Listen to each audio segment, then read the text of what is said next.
Shalom saudara-saudara, hari ini kita berselancar dalam kebenaran dalam seri kitab Matius yang sekarang terambil dalam Matius pasal 16 ayat 21 sampai dengan ayat 23. Yesus memprediksi kematian dan kebangkitannya. Nah saudara-saudara, atau saya mau memberikan judul yang khusus, Enyahlah Iblis. Saudara-saudara, saya bacakan ayat firman Tuhannya Matius 16 ayat 21 sampai ayat yang ke-23. Sejak waktu itu Yesus mulai menyatakan kepada murid-muridnya bahwa ia harus pergi ke Yerusalem dan menanggung banyak penderitaan dari pihak tua-tua, imam-imam kepala dan ahli-ahli Taurat, lalu dibunuh dan dibangkitkan pada hari ketiga. Tetapi Petrus menarik Yesus ke samping dan menegur dia, katanya, "Tuhan, kiranya Allah menjauhkan hal itu. Hal itu sekali-kali takkan menimpa engkau." Maka Yesus berpaling dan berkata kepada Petrus, "Enyahlah iblis, engkau suatu batu sandungan bagiku, sebab engkau bukan memikirkan apa yang dipikirkan Allah, melainkan apa yang dipikirkan manusia." Nah saudara-saudara, dari firman Tuhan ini kita dapat penjelasan. Kalau kita mendengar beberapa waktu yang lalu saya mengajarkan atau menjelaskan firman Tuhan, bagaimana Petrus begitu dengan gagah perkasanya ketika Yesus bertanya, "Siapakah aku ini?" Dia berani menyatakan, "Engkau adalah Mesias, anak Allah." Tetapi dalam waktu yang tidak terlalu lama, di dalam Matius pasal 16 ayat 21 sampai ayat 23 ini adalah ayat kelanjutan dari ayat yang sebelumnya. Karena dikatakan sejak waktu itu Yesus mulai menyatakan kepada murid-muridnya bahwa ia harus pergi ke Yerusalem dan menanggung banyak penderitaan dari pihak tua-tua, imam-imam kepala, dan ahli-ahli Taurat. Atau yang disebut, saudara, kumpulan itu disebut Sanhedrin, kumpulan para pemimpin-pemimpin orang Israel, ya saudara. Dan dikatakan setelah itu dia akan dibunuh dan dibangkitkan pada hari yang ketiga. Saudara, sekalipun murid-murid sudah tahu bahwa Yesus adalah Mesias, karena ayat sebelumnya dikatakan Petrus menyatakan dia adalah Mesias, Tuhan yang dahsyat, yang luar biasa. Namun dalam benak murid-murid berbeda dengan pengertian Yesus tentang Mesias. Jadi pengertian Mesias dari sisi psikologi dan kondisi para murid-muridnya, mereka mendapatkan pengertian seluruh orang Yahudi bahwa Mesias itu adalah seorang pemimpin bala tentara yang besar, pemimpin yang luar biasa, jago berperang, membebaskan dari segala belenggu penjajahan orang-orang Roma. Itu yang mereka harapkan Mesias itu, saudara. Bukan sekedar Mesias saja yang mengatakan pembebas secara rohani, tetapi sungguh-sungguh menyatakan itu. Karena 173 tahun yang lalu sebelum Yesus hadir pada zaman itu, dikatakan keluarga saudara dari imam-imam Makabe itu membangun satu peperangan, pertempuran kepada orang-orang Romawi, dan dikatakan mereka menang. Maka dikatakan keluarga Makabe ini datang masuk ke Yerusalem dan membawa kemenangan, ya. Dan dikatakan Yonatan Makabe, saudara, pemimpin perang waktu itu, mengatakan bahwa mereka menang dan mereka masuk ke Yerusalem. Maka orang Israel berkata, "Hosana bagimu bagi Kristus, bagi Immanuel, bagi Mesias di tempat yang maha tinggi." Itu perkataan itu disorakkan, saudara, 175 tahun atau kurang lebih seperti itu, ya saudara.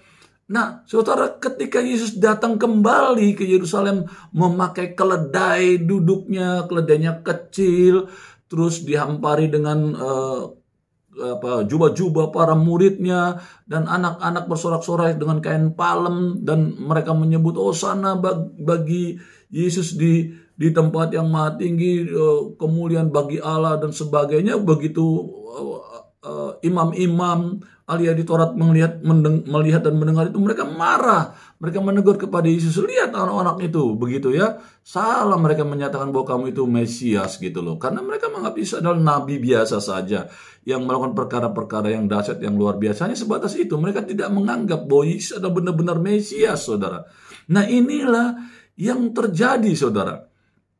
Jadi murid-murid juga mendapatkan pola pikir ini beribu-ribu tahun, saudara. Bahwa nanti akan datang Mesias menjadi pembela. Dan pernah ada contoh 173 tahun sebelum Yesus itu, ya, jadi dari keluarga Makabe dan memenangkan peperangan dengan orang Roma dan akhirnya memasuki Yerusalem. Nah, sekarang ketika Yesus datang menjadi Mesias tapi dengan keledai, jalannya ketepuk dan disorak-sorain, ya mereka secara logika nggak bisa ini kan. Di pengertian yang mereka terima, Mesias itu adalah jago berperang, saudara, datang dengan kuda yang perkasa dan dengan tombak, kalau perlu dengan pedang, masuk ke Yerusalem seperti yang dilakukan oleh keluarga Makabe ini, saudara. Ternyata ini enggak, mereka jadi merasa kecewa, ini bukan Mesias ini, begitu loh ya, saudara.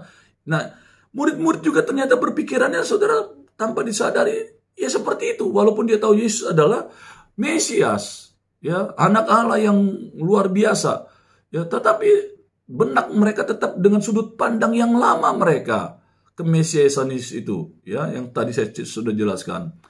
Inilah yang berbeda pengertiannya tentang Mesias antara Yesus dan murid-muridnya.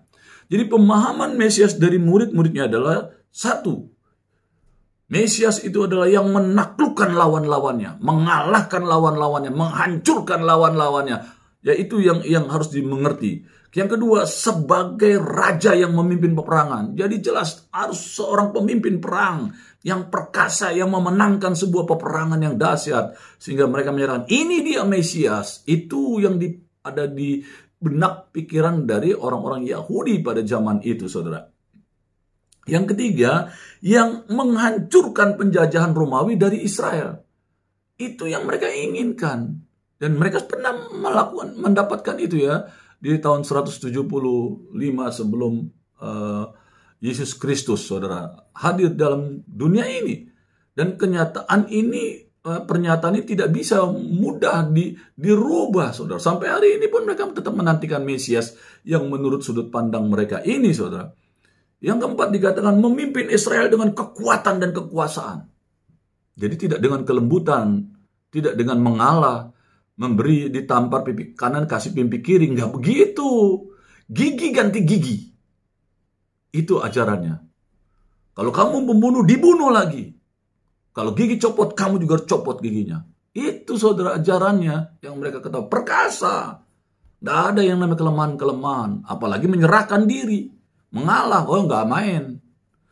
Itulah sebabnya Yesus menyuruh murid-muridnya untuk tidak memberitakan kemana-mana bahwa dia adalah Mesias. Mereka harus mengerti dulu apa artinya Mesias di dalam Yesus. Itu yang Yesus ingin ajarkan kepada, karena murid-muridnya sudah berakar urat akar bahwa Mesias itu harus seperti sudut pandang yang tadi saya sudah jelaskan, seorang orang yang hebat dan perkasa. Inilah penjelasan Yesus yang pertama-tama tentang dirinya sebagai Mesias. Yang pertama, ia memberitahukan kepada murid-muridnya bahwa Yesus atau Mesias harus menghadapi jalan salib. Kaget murid-muridnya dengar begitu. Petrus juga demikian, kaget. Yang kedua, Mesias itu mengikuti jalan salib. Dan jalan salib itu adanya di mana? Yerusalem. Yesus harus pergi ke Yerusalem untuk mengikuti jalan salib.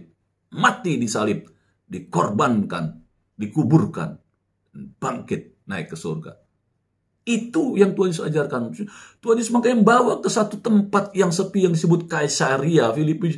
Ini bukan main-main, Tuhan. Nah, Tuhan sebentar lagi Tuhan akan selesai di dunia ini. Dia harus meninggalkan mandat yang luar biasa. Mandat kerajaan Allah. Ya, itu luar biasa. The kingdom mandate ini perlu dimengerti dengan benar. Mandat kerajaan Allah ini. Kalau tidak, maka tidak ada artinya Tuhan Yesus datang ke dalam dunia ini. Dia harus bisa mendelegasikan tentang mandat kerajaan Allah ini, saudara.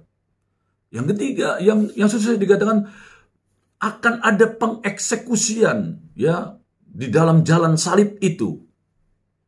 Tua-tua Israel, imam-imam kepala dan ahli-ahli Taurat telah menjadi pemimpin pengeksekusian, penganiayaan dan pembunuhan Yesus di kayu salib.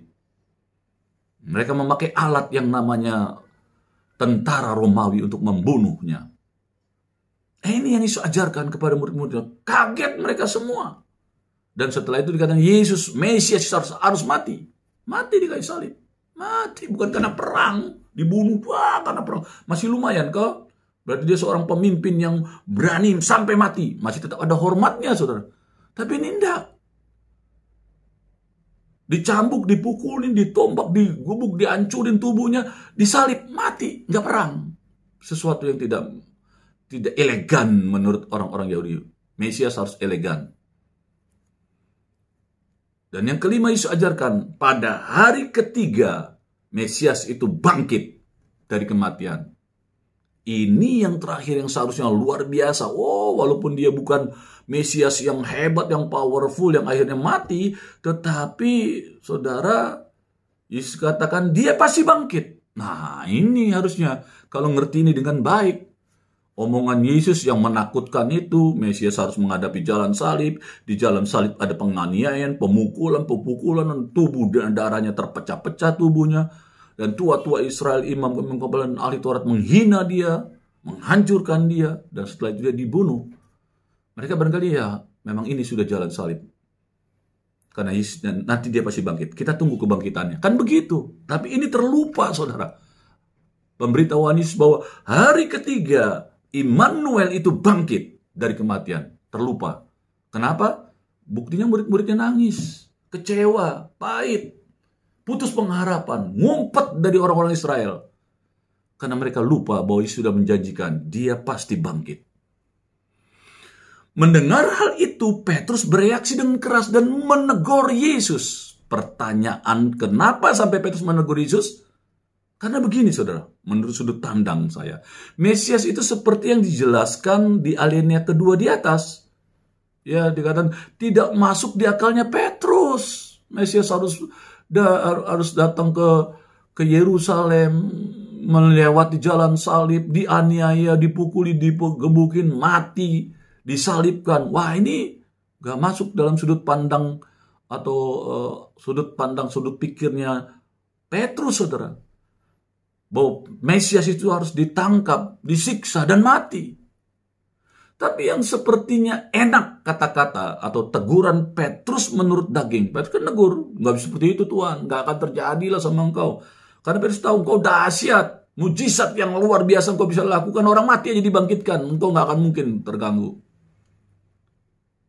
Itu Petrus ngomong kepada Tuhan. Karena dia yang berpola pikir seperti yang tadi kita jelaskan. Orang Yahudi berpikiran bahwa Mesias itu perkasa.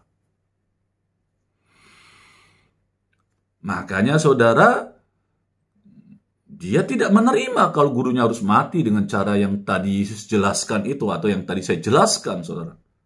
Namun reaksi dari Yesus apa, saudara? Dikatakan sebaliknya Yesus menegur Petrus. Bahasanya luar biasa.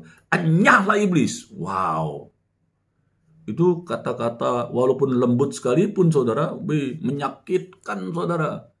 Kita anak-anak Tuhan baru ditegur sedikit. Jangan berzina, ngamuk. Jangan merokok, ngamuk. Jangan mencuri, ngamuk. Jangan bersaksi dusta, ngamuk. Jangan iri, ngamuk. Pada baru kupingnya dulu, jangan-jangan saja udah ngamuk. Udah gak ada Tuhan, yang ada hantu, ngamuk-ngamuk terus. Belum Yesus ngomong, nyala engkau. Gak ada kata-kata yang seperti itu. Hanya bilang, jangan mencuri ya. Jangan berzina ya. Jangan mencuri suami orang ya. Pelakor gitu tau. Ngamuk. Siapa yang pelakor? Orang dianya yang mau sama aku. Ya aku juga mau. Memang dasar gak benar. Ditegur malah ngamuk. Nanti masuk neraka. Binasa kamu. Karena firman yang mengajarkan bahwa itu adalah tempat tempatnya untuk orang-orang berdosa ini. Nah, Yesus kadang kita harus menangkap nada suara Yesus ketika ia bereaksi. Mengapa Yesus bereaksi demikian? Karena di hadapannya sekarang muncul kembali si pencoba itu. Yang sebelumnya dia menjadi orang yang menyatakan dia adalah Tuhan. Karena di padang gurun Yesus pernah dicobai yang lebih keren dari ini, sobat. Agar dia memakai kekuasaannya. Katakan kepada batu itu, jadi roti. Yesus katakan, manusia tidak hidup oleh roti saja, melainkan firman Allah. Kalau engkau menyembah aku, semua yang kamu lihat ini menjadi milikmu. Kata Yesus, sembahlah Tuhan Allahmu. Apakah sehari-hari ini saudara menyembah Tuhan apa menyembah saudara HP-mu, menyembah uangmu, menyembah jabatanmu, pelayananmu, pun bisa jadi berhala. Jadi tempat penyembahanmu. Sampai Tuhan pun tidak ada dalam hidupmu. Sepertinya rohani, padahal sebenarnya sedang rohana kita. Hari-hari ini dengan pelayanan yang kelihatannya hebat, saudara nggak ada dekatnya sama sekali sama Tuhan. Engkau yang tahu bahwa engkau dekat atau tidak dari Tuhan, sekalipun engkau melayani Tuhan. Sepertinya melayani Tuhan. Hati-hati. Itu sebabnya saudara, Yesus mengalami itu. Yesus tahu ya ini iblis nih. Karena si pencoba berkata ya tentang roti, tentang materi, ya tentang mujizat. Baru bisa mengikuti dia. Wah, saudara mengikuti kalau hanya dengan tanda-tanda heran dan mujizat, imanmu sebentar saja lewat. Betul, mujizat itu kita butuh ketika kita sakit. Ketika kita butuh pertolongan dia. Tetapi kita tidak boleh berkanjangkan atau berdasarkan kepercayaan kita kepada Yesus karena mujizat. Kamu akan seperti orang banyak yang berbondong-bondong datang mengikuti Yesus karena ingin melihat mujizat. Makan roti yang mujizat. Minum anggur yang mujizat. Mata buta yang dicelekan karena mujizat. Ibrani mengatakan, kalau kamu berkanjangkan hidupmu dengan mujizat sebagai orang percaya, kamu seperti anak kecil yang hanya minum susu saja. Kata si pencoba, berkompromilah dengan dunia. Rendahkan tuntutanmu, maka mereka akan mengikuti engkau. Saudara kita ini banyak sekarang gereja merendahkan dasar-dasar kekristenan, saudara. Dengan mengikuti kehendak dunia. Gereja jadi banyak pola-pola dunia. Sehingga tidak ada mujizat. Tidak ada hadirat Tuhan. Tidak ada kuasa Tuhan. Karena kita mengikuti pola dunia. Berpesta di gereja. Musik yang luar biasa. Tidak salah. Tapi adakah dasar-dasar kekristenan? Kasihmu yang luar biasa. Karena kalau benar harusnya hadirat Tuhan mendatangkan mujizat, pemulihan, kuasa, dan sebagainya. Kalau Tuhan hadir. Yang katamu, ibadahmu yang dahsyat itu. Yang besar itu. Untuk Tuhan. Seharusnya kalau Tuhan ada. Kuasanya itu akan semakin dahsyat dan luar biasa bekerja. Di semua wilayah orang banyak. Pencobaan seperti inilah yang dilakukan Petrus terhadap Yesus. Sehingga Yesus marah kepada Petrus. Karena Yesus tahu siapa iblis itu. Di Lukas 4 ayat 13 dikatakan, sesudah iblis mengakhiri semua pencobaan itu, ia mundur daripadanya dan menunggu waktu yang baik. Jadi iblis itu bukan makhluk yang kalah langsung mundur begitu saudara, terus nggak ngapa-ngapain. Enggak, dikatakan dia seperti singa yang mengaum-ngaum. Iblis itu. Tunggu celah. Lemah kamu diterkamnya. Pencobaan yang paling sukar dari semua adalah pencobaan yang lahir dari kasih yang melindungi. Hati-hati, karena sayang sama anak. Sampai anak merokok dibiarin, minum dibiarin, berjudi dibiarin, masih kecil melakukan free sex dibiarin. Akibatnya saudara, dia akan jauh dari Tuhan dan kau akan tidak mungkin lagi bisa menarik kembali. Karena terlalu jauh hidupnya. Engkau membiarkan anakmu jauh daripada. Barangkali engkau sendiri juga semakin jauh dari Tuhan. Karena hari-hari ini engkau tidak lagi mendekat kepadanya. Hidupmu didekatkan oleh keinginan-keinginan dagingmu. Itulah berhala-berhala hidupmu. Saudara, Ya, pencobaan yang lahir dari kasih yang melindungi. Kita melindungi daging, aduh nggak enak, aduh jangan merokok, aduh nggak enak kalau nggak merokok. Kan sekali-sekali aja, kan nggak dosa. Hati-hati saudara. Judi juga begitu, karenanya 1.000 2.000 perak, nggak ada masalah, uang gue gitu. Saudara, nanti kalau kamu sudah terikat, mau lepas pun kau tidak akan mungkin bisa ada yang bisa melepaskan. Didoakan pun belum tentu nggak bisa lepas. Kasih Tuhan juga bukan berarti panjang sabar yang luar biasa. Tapi ketika orang sudah tidak menghormatinya, kuasa Tuhan juga tidak bekerja, saudara. Yang melukai hati Yesus yang benar-benar membuatnya berbicara begitu adalah bahwa si pencoba berbicara kepada Yesus saat itu melalui kasih Petrus yang tulus, namun jadi keliru. Jadi hati-hati kasih kita kepada Tuhan sepertinya itu sungguh mengasihi Tuhan. Ternyata kita sudah mengasihi daging kita dan menyatakan sepertinya kita mengasihi Tuhan. Seperti Petrus. Hal ini berlaku untuk kita murid-murid Tuhan di akhir zaman ini. Bahwa kita harus selalu menempuh jalan Kristus dan tidak pernah memaksa Yesus untuk menempuh jalan kita. Kitalah yang mengikuti jalannya. Karena ke depan kita nggak tahu apa yang akan kita hadapi. Permasalahan ekonomi, keuangan, sakit penyakit, kehidupan kita nggak tahu ke depan. Itu sebabnya biar Yesus yang di depan. Biar tabut Allah yang di depan. Biar Allah yang memimpin kita. Yang tidak kita ketahui, Tuhan akan memberitahukan jalan-jalannya. Untuk kita melewati hari lepas hari, tahun demi tahun bersama dengan Yesus. Berselancar dalam kebenaran. Amin.